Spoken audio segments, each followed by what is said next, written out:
Hai, Assalamualaikum warahmatullahi wabarakatuh. Tajahau. Hari ni saya nak share satu lagi tips dari Canva, iaitu Translate Worksheet. Okey, contoh saya nak ajar bab tubuh badan bahasa Cina. Jadi apa yang saya boleh buat? Okey, pergi dekat Canva, klik templates. Dekat sini ada banyak templates, tapi kita nak klik pada worksheet. Okey. Jadi bila kita klik worksheet, memang banyak sangat dah cikgu-cikgu yang dekat luar negara pun dia dah upload dah jenis-jenis worksheet dekat dalam Canva. Jadi kita boleh guna apa-apa sahaja worksheet dekat sini untuk kita punya subjek.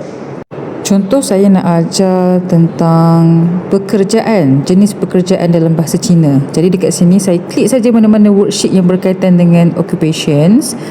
Kita customize, klik pada customize template tadi dan dia akan keluarlah satu page untuk kita edit. Jadi apa yang kita boleh buat dekat sini, saya nak translate perkataan-perkataan dekat worksheet ni sebab saya nak guna worksheet yang sama. Jadi apa yang saya boleh buat, saya pergi pada resize, klik pada resize, kemudian scroll sikit, cari dekat magic switch translate. So saya klik pada translate and then translate to any language yang kita nak. Saya nak Chinese lah, simplified. Dan saya klik pada situ and then apply to page lah, sebab saya nak translate semua perkataan dekat page tersebut. Okay, and then klik pada kotak translate existing design without creating a copy. And then kita klik saja pada translate. So kita tunggu je Canva buat kerja. Dalam beberapa saat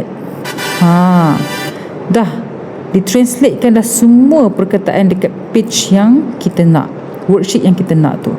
Jadi kerja kita simple dah. Kita tak perlu dah nak copy satu-satu, paste dekat Google Translate and then copy semula and then paste pula dekat worksheet.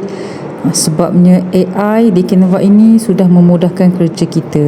Jadi kita edit sikit-sikit je lah, mungkin daripada segi dia punya size wording ke, kita nak warna ke, so terpulang dan kerja kita settle dengan mudah dan cepat.